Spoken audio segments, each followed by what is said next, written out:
Aqui estamos, continuando com a leitura do livro Crianças e Suas Vidas Passadas, de Carol Bowman. Os dogmas cerceiam o homem. O enorme carisma de Jesus Cristo e sua pregação das boas novas mudou profundamente a vida dos que conheceram e seguiram. O entusiasmo e o espírito dos primeiros cristãos se espalharam pelo Oriente Médio, até que começara como um inspirado culto de judeus na poeirenta Judéia, tornou-se um movimento religioso revolucionário que permeou todo o Império Romano.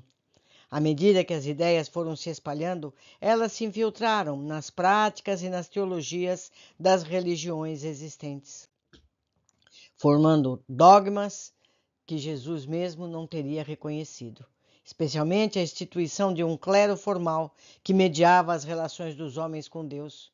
Durante os 3 primeiros séculos da era cristã, não houve uma doutrina cristã única. A teologia cristã e sua doutrina, interpretações dos ensinamentos de Cristo, misturada com ideias de outros filósofos e religiosos, foram calorosamente debatidas por menos de 300 anos ou um pouco mais. Muitos dos dogmas da fé que os cristãos hoje aceitam eram apenas algumas ideias entre muitas durante aquelas ao longo período. Jesus não criou nenhuma religião. Isso aqui é uma opinião minha, não do livro. Jesus disse: ama a Deus sobre todas as coisas e ao próximo como a ti mesmo. Essa é toda a lei, ele concluiu.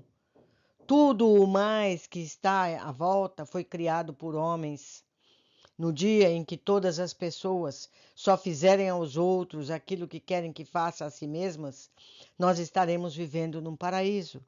Essa foi a lição de Jesus. O resto mais, os dogmas, os paramentos, a hierarquia, nada disso existia. Jesus não criou nada disso. Vamos pensar a respeito e vamos ser realmente verdadeiros cristãos. É um fato que algumas seitas cristãs e escritores aceitaram a reencarnação como acréscimo aos ensinamentos de Cristo. Orígenes, um dos proclamares doutores da Igreja, descrito por São Gregório como o príncipe do conhecimento cristão no 3º século, escreveu: todas as almas chegam a este mundo fortalecidas pelas vitórias e enfraquecidas pelas derrotas de sua vida anterior. Amigos, isso foi dito pelo doutor da Igreja Católica, por São Gregório. Por que a religião atual não diz isso? Vou repetir o que disse São Gregório.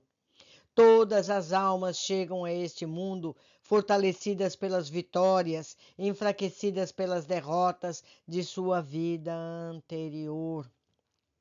Simples e claro, não é?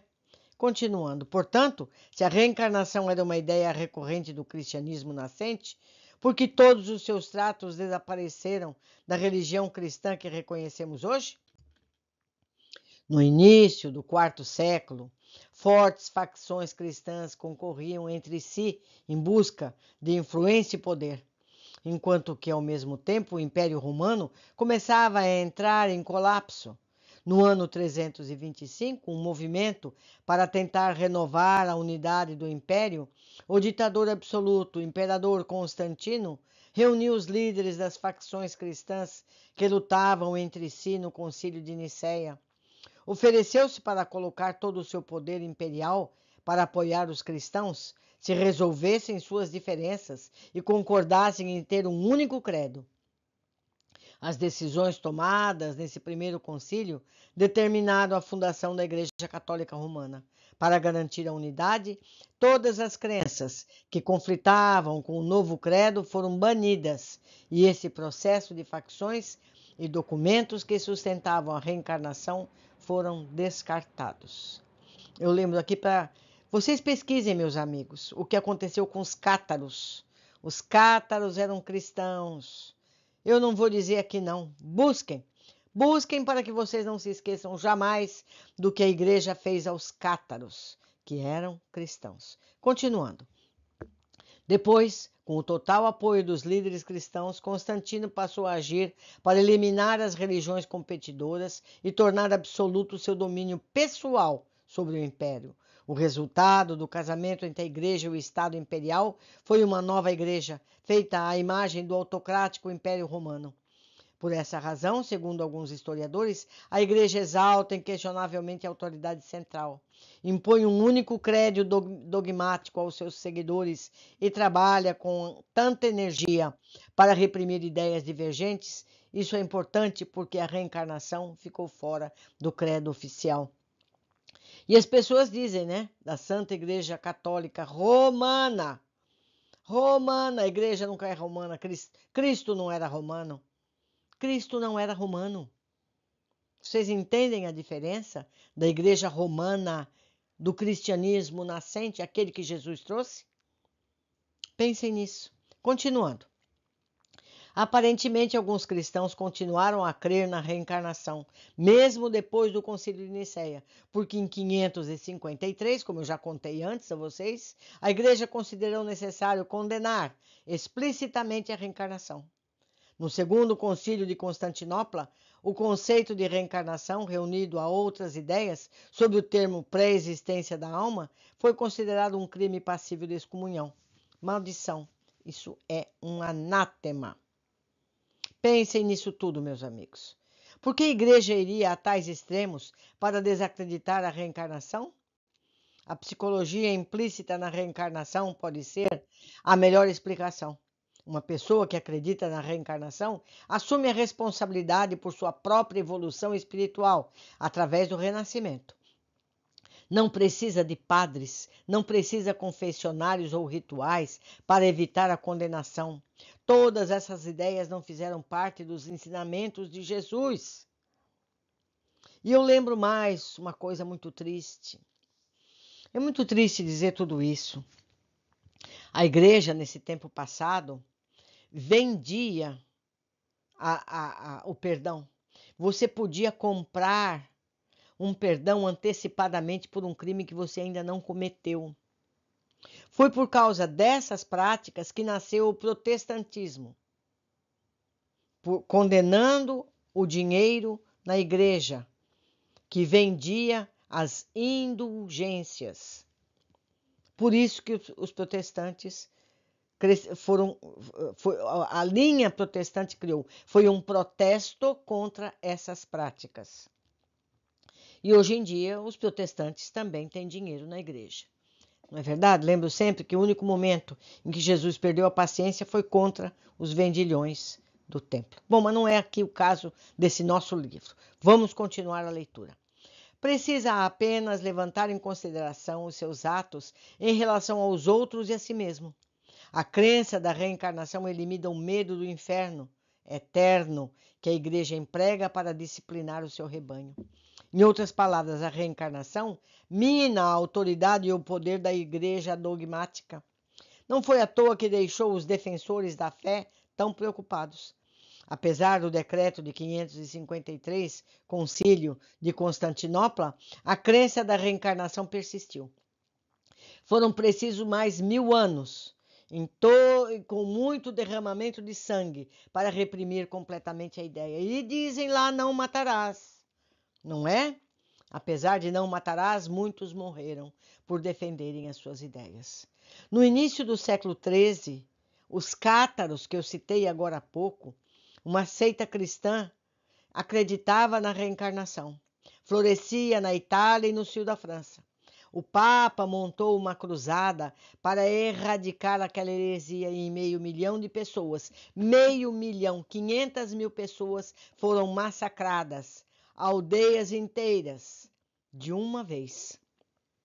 Quando o ingresso, esqueçam o mandamento, não matarás, sendo os cátaros completamente eliminados. Este expurgo foi precursor da brutal Inquisição, que começaria logo depois. Não apenas a simples crença na reencarnação era causa para uma perseguição, como a crença de qualquer ideia metafísica que ficasse fora das fronteiras dos dogmas da igreja, assim como a Terra plana. Não é verdade? Quantos foram sacrificados pela igreja porque diziam que a Terra não era plana, era esférica e que flutuava em volta do Sol. Muitos morreram por afirmar isso. Continuando. A mortífera eficiência da Inquisição mostrou-se eficaz. A perseguição pela igreja institucional amedrontou a psique coletiva, rodeando-nos com uma grade invisível que separa o que é permitido e o que é perigoso acreditar. Desde então, as pessoas que nutrem ideias proibidas aprenderam a manter seus pensamentos guardados. Nossa memória cultural ainda carrega o medo das represálias por ligação declarada com práticas ocultas, o uso de poderes psíquicos ou a crença na reencarnação. Vamos nos libertar, meus amigos, de todas essas ideias atrasadas. Eis aqui a origem do comportamento duplo. Não é à toa que muitas pessoas hoje acreditam em reencarnação no âmbito privado, mas temem afirmá-lo em público, com medo de serem consideradas estranhas. O nome moderno para heresia. Talvez, entendendo de onde vem o medo, possamos acabar com seu controle sobre nós e derrubar a grade invisível. Assim, quando nossos filhos falarem de vidas passadas, poderemos seguir nossos corações e não nossos temores a acreditar neles. O livro do esplendor. É possível a um judeu praticante acreditar na reencarnação, acreditar nas lembranças de vida passada de seus filhos, sem contradizer sua fé? A maioria dos judeus ficará surpresa, como eu, de saber que a reencarnação está no cerne do judaísmo esotérico, chamado Kabbalah. Até começar a fazer essa pesquisa, sempre achei que o judaísmo ignorava a reencarnação. Nunca fora mencionada na minha educação religiosa, nem por ninguém da família. No entanto, lá está, o estudioso do judaísmo, Sinchapol Rafael, proclama enfaticamente: sim, os cabalistas acreditam na reencarnação. A reencarnação é tão ritualística, pura para o judaísmo, quanto o vinho estrela de Davi usado nas cerimônias. A religião judaica não tem uma doutrina ou um dogma, nenhum livro que defina a fé, como a Bíblia para o cristianismo. Ao invés disso, os judeus tiram sua inspiração e orientação religiosa de um certo número de textos sagrados. Um deles é o livro de ensinamentos místicos, o texto principal da Kabbalah, chamado Zohar, ou Livro do Esplendor. Esse livro tem guiado os místicos judeus desde o século XIII, quando apareceu pela primeira vez na Espanha, embora alguns estudiosos creiam que ele registra ensinamentos secretos que são transmitidos desde antes do tempo do Cristo. O Livro do Esplendor registra o ciclo de morte e renascimento, chamado Gilgul, que significa tanto roda quanto transformações. Ensina que cada reencarnação é uma missão especial, que inclui lições a se aprender, ordens a serem cumpridas e efeitos a serem executados, para equilibrar erros cometidos em existências anteriores. Em outras palavras, para tratar de negócios inacabados. O propósito mais importante do Gilgul é a purificação da alma e sua libertação do ciclo de vidas terrestres. Quanto mais eu lia, mais impressionada ficava por descobrir como o Livro do Esplendor é próximo e paralelo às crenças místicas dos hindus e dos budistas, especialmente do livro tibetano dos mortos. Ambos foram escritos para guiar a alma na sua jornada no pós-morte e no renascimento. O Livro do Esplendor descreve ciclos de desenvolvimento em que a morte é apenas um estágio na jornada da alma, uma porta para outros reinos de conscientização, no caminho de volta para outra existência terrena. Concorda com o budismo, em que o ponto mais importante do ciclo da conscientização é o momento da morte, que os pensamentos mantidos na mente nesse momento influem fortemente na qualidade da próxima vida. Que surpresa encontrar esse tesouro de sabedoria enterrado no meu próprio quintal espiritual. As mesmas joias de percepção que me haviam atraído para as escrituras esotéricas dos budistas e hindus. Talvez minha busca fosse muito diferente se eu tivesse conhecido a Kabbalah quando jovem. Se eu conhecesse esses ensinamentos quando minhas lembranças do Holocausto vieram à tona, talvez não tivesse ficado tão confusa e insegura com o que acontecia comigo. Por que tão poucos judeus conhecem essas lindas percepções sobre a morte, a vida após a morte e o renascimento? Até onde pude observar, tinham sido um elemento vital dos ensinamentos judaicos da Idade Média, mas de alguma forma foram encobertas, ocultas do pensamento judaico predominante. Descobri que a resposta tinha muito a ver com o tratamento que a Igreja Católica Romana deu aos judeus desde a Idade Média, quando a Igreja dominava todas as instituições da Europa. Pressionou os judeus a abandonar sua religião e aceitar a teologia cristã. A Igreja insistiu em afirmar que só ela controlava a porta da vida após a morte. Um decreto oficial da Igreja no Concílio de Florença de 1442 não deixa dúvidas.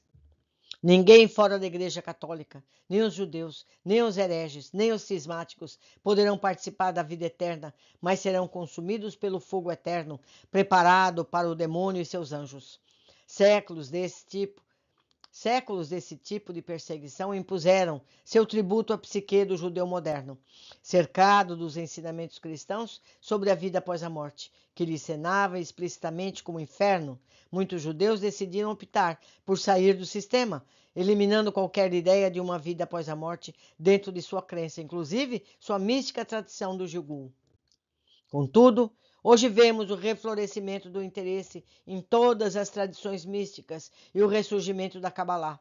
O livro do Esplendor está sendo ressuscitado com novas traduções e interpretações, atingindo um público cada vez mais amplo.